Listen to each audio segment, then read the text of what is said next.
we have Myleene Klass. Hello. Oh my goodness, lovely to see you. How are you? Now you're going to be a busy girl tonight. Best new opera production and outstanding achievement in opera. Not that you've won either of them, but No, you but are. I'm going to be giving them and kissing the winner, so there you go. It's not all bad, and I'm giving the award with Jonas Kaufman, so that's very nice as well. But I was just saying, it's such a privilege to be here on this red carpet, because I've been asked so many questions about the importance of theatre and its position at the moment. But my first job was just around the corner at Drury Lane Theatre, so it's taken maybe I don't know, decades and 300 yards to get here. Well, are you a great opera fan, presumably? I'm a huge opera fan. I didn't really understand its importance, like so many, when I was a lot younger, and yet my dad sort of subliminally fed it through to me. Yeah. And I'm talking about the greats, like the Wagner, the heavies.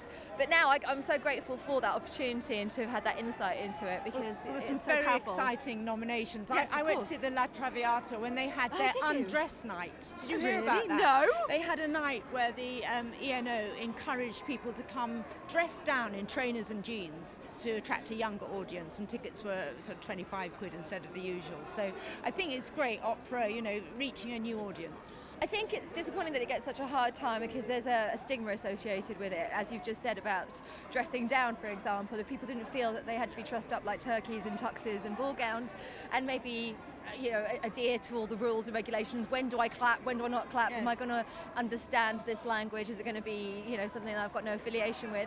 The bottom line is beautiful music. It's just beautiful music. It speaks from the soul. It connects with the audience.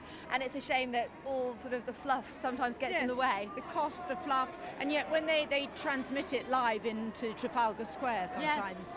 Oh, the audience for that, it's lovely. They bring a bottle of wine, a picnic, and that's what it should all be about. I've got two young girls, and they don't understand which genre of music they're listening to. They judge it very honestly and very fairly. Good music, bad music. It literally is two categories.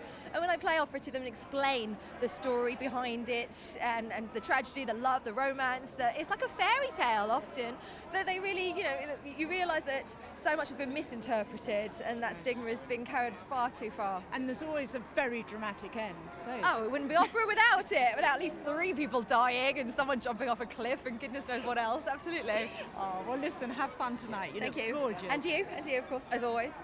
See you later.